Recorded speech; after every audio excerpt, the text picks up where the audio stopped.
Enclosing more than 18 acres and 194 million cubic feet of air, the Tropical Islands Resort is currently the largest uninterrupted volume in the world, the largest indoor water park in the world, and the container of the world's largest indoor rainforest.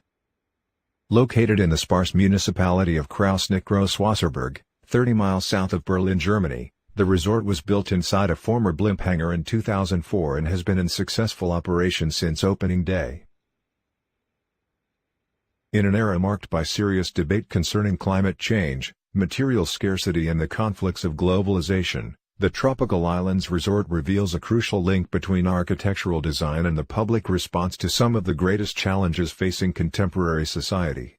As it reflects popular attitudes towards the climate, nature and culture, the existence and popularity of the Tropical Islands Resort begs the question: how has the architectural interior become a tool for aesthetic mediation in the 21st century, and what are its precedents?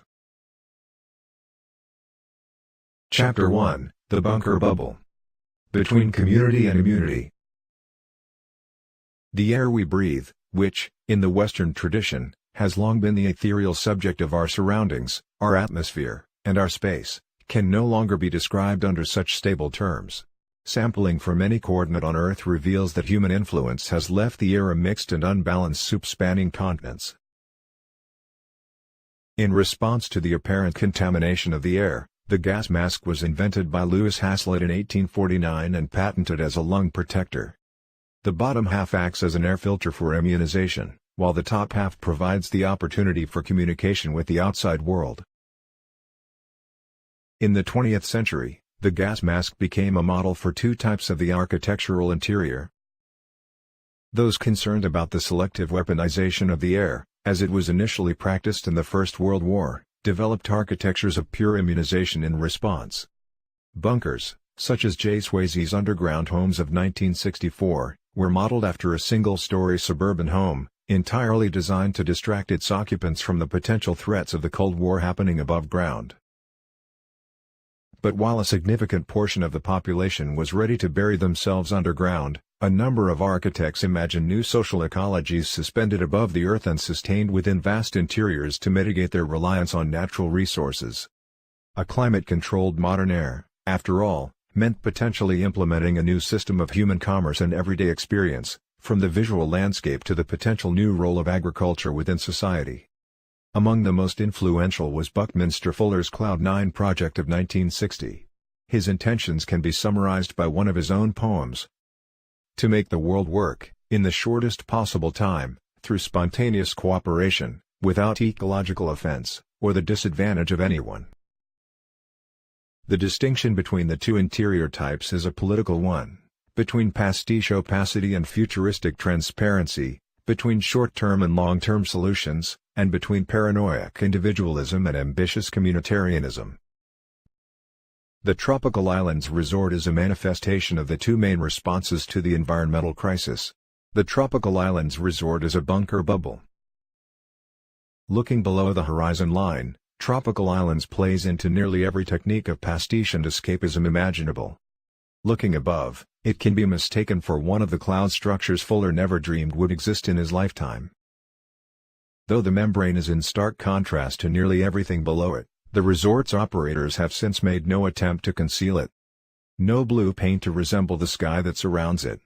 No pixel or projection screen to operationalize its resort-wide visibility.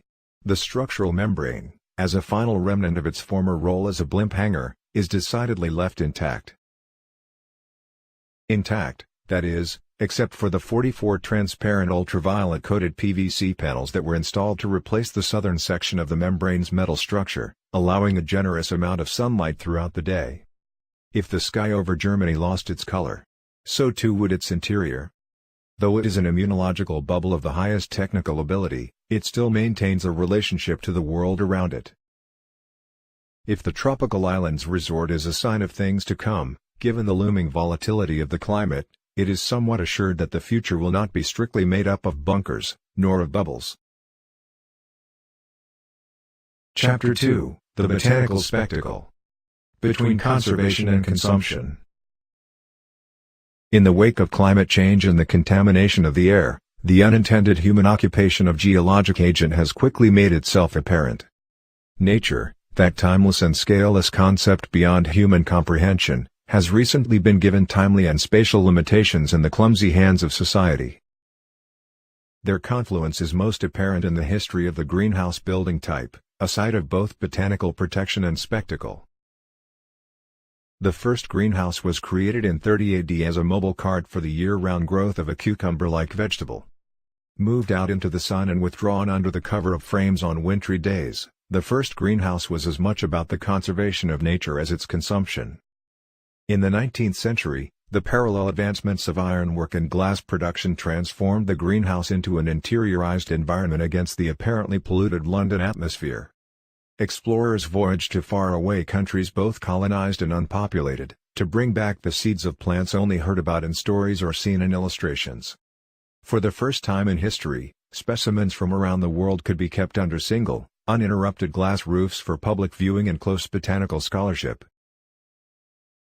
By the turn of the 20th century, botanical study and museological pleasure had become the two inseparable roles of greenhouse production. Greenhouse design and the environmental education offered within begin to suggest an appeal to ecological concerns. The list of amenities for the climatron, the world's first air-conditioned greenhouse system built in 1961, reads more like that of an amusement park. Meanwhile, the office interior was imagined as a corporate greenhouse, in an effort to bring nature closer, to give the person who spends most of their time in an office a more habitable environment. In the urban atrium, botanical life was valued for nothing more than the potentials of work productivity. The end of the 20th century was met with the world's largest earth science experiment, with the intention of developing both new methods of botanical conservation and media consumption. 4 men and 4 women were sealed inside Biosphere 2, an 8-story simulation of the Earth's biomes at a scale 39 billion times smaller than its referent. They were regularly interviewed, televised and even put on display for tourists during the 2-year experiment. In the greenhouse building type, nature is most apparently the subject of immense appreciation and the highly resilient plaything of technical intervention. The Tropical Islands Resort is, like nearly every greenhouse preceding it, a celebration of the human triumph over the material world, the insatiable quest for botanical and zoological comprehension, and the tension between human history and natural history that, to this day, continues to be deeply unresolved and in many cases willfully overlooked. The Tropical Islands Resort is a botanical spectacle. The resort's unofficial slogan, "Endless Summer," is featured on many of the souvenirs available at the gift shops. The humidity of the air is the visitor's first clue that the interiorization of an endless summer is the motive of tropical islands, but it is the evergreen palm trees that signify an impossibly sublime setting, far from the capricious climate of Western Europe, in the verdant cradle of all the tropical regions scattered across the globe. The sites it represents no longer bear the stability nor the composure that had always been assumed of them. The Tropical Islands Resort is a shrine to the places deforested to complete its image.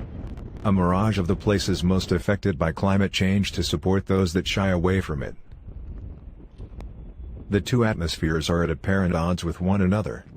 The life systems subject to the meteorological atmosphere, the envelope that unites the world as a global exterior, are compromised for the betterment of the aesthetic atmosphere of the architectural interior.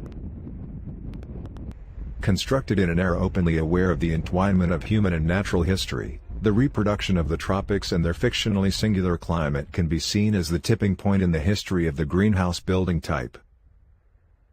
When the exterior environment can no longer maintain the fragility of nature, and must be brought inside, there will no longer be an outside to emulate.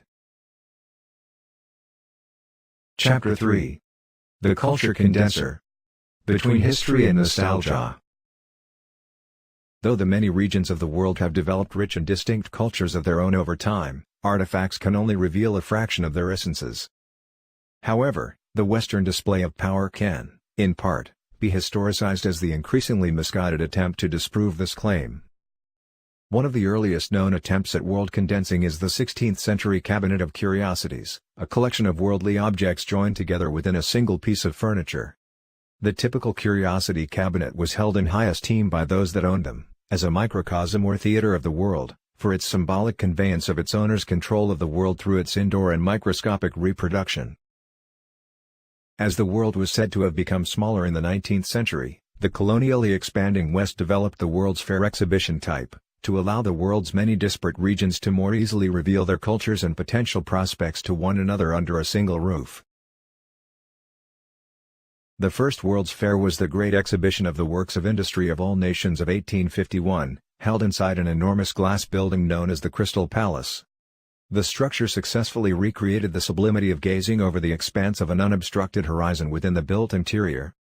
The building's impressive size and structural uniformity was a necessary foil to the myriad objects on display within its confines.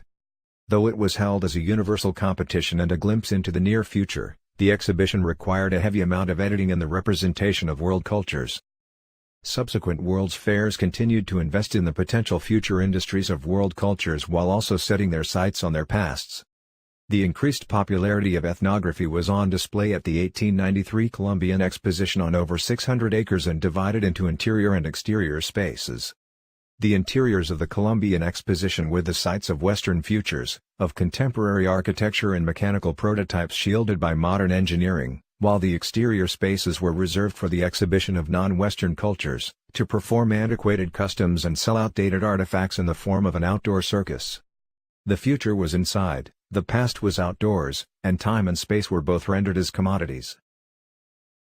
As it competed with both the allure of international travel and increasingly immersive media, the World's Fair transitioned into the theme park in the 20th century. As a microcosm within the larger microcosm of the 1964 New York World's Fair, It's a Small World guided more than 10 million visitors through a serpentine parody of the 7 continents. Small World represented a significant shift away from the visible distinction between a Western future of the interior and a non-Western past of the exterior, setting its sights instead on an embedding of novel technology within globally familiar imagery, unified by air conditioning. The Tropical Islands Resort is an imaginary meeting of the world's tropical cultures, thousands of years before the Industrial Revolution and some time after the first human settlement. The Tropical Islands Resort is a culture condenser. Turned towards the past with wings outstretched towards the future, it reproduces the places that have long inspired schools of painting and transcontinental voyages. The Tropical Islands Resort desires to obliterate history and turn it into collective mythology, to dwell within the cabinet of curiosities and the history that never happened. The Tropical Islands Resort adds a new layer of complexity to the interiorization of nostalgia by not only reproducing a fictional space and time but also a climate, as the cyclically predictable and stable weather patterns in the tropics are becoming a figment of the past. While the buildings of tropical regions are undoubtedly distinct from those of more frigid climates, without the snow to whisk away and the below-freezing temperatures to combat, the buildings within the Tropical Islands Resort are competing only with the occasional spike in temperature caused by momentary air conditioning malfunctions. The Tropical Islands Resort revels in the spectacle of its own containment, in the contrast of weathered building materials against the single metal structure overhead, in the illusion of eternal purity. The hotels, restaurants and gift shops, which stylistically refer to regions with parallel but distant histories, are all brought together under a single roof to be given a single identity. Tropical Islands. The choice to name the single building as a plural ecology is a reminder of the grandeur of its own achievement. To condense an idealized world at a scale so immense, and with a climatic system so advanced, that it can be compared to every corner of the earth to which it refers combined.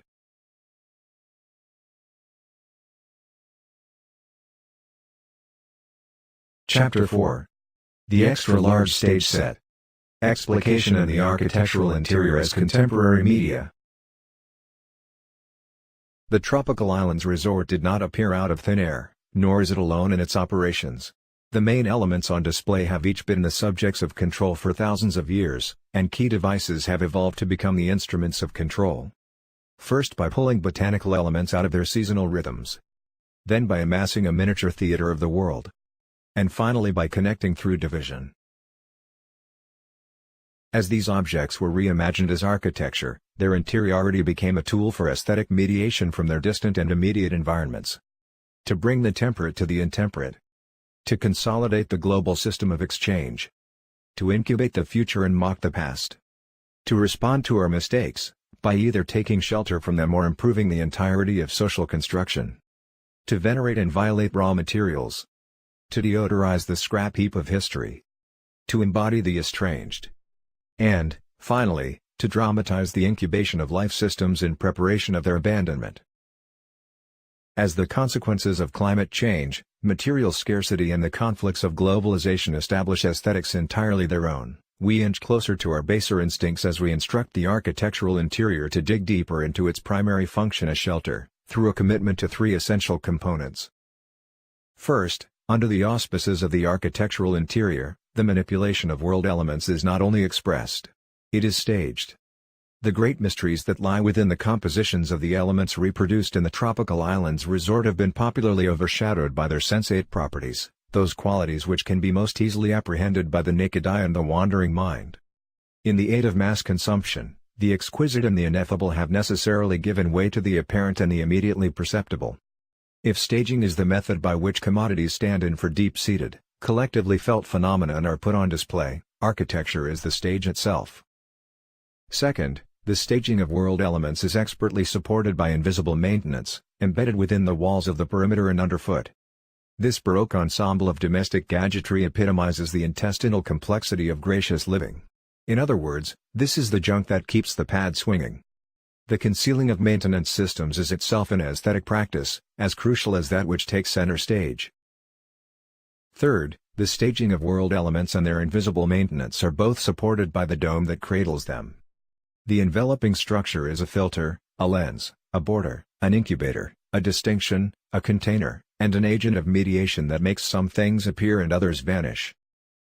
The realities of climates, natures and cultures are aesthetically mediated by these three elements in the architectural interior as effectively as other more renowned forms of media. While literature, television and cinema famously reveal the essences of world elements as often as they conceal them, the architectural interior has proven itself to stand tall among their ranks. However, the architectural interior has not yet absolutely reached the limits of baser instincts. Although the aesthetics of immunity, consumption and nostalgia seem to be on display at the tropical islands resort without rival, they hang in a balance with their opposing forces. World elements are called into question when their manipulation is as apparent as it is here, in the architectural interior, where they are spectacular precisely because we get the sense this is not where they belong. Let us look to the tropical islands resort as a barometer for the unpredictable future. Will it become the site of a brave new republic, or the gated community of the few and faint-hearted? Will it defend the life systems it has long forsaken, or continue to devour what little there remains? Will it recall more complete histories of the cultures it has parodied, or continue to exploit them until they are reduced to false memories? As we direct our attention to the architectural interior, we will undoubtedly see ourselves in its reflection.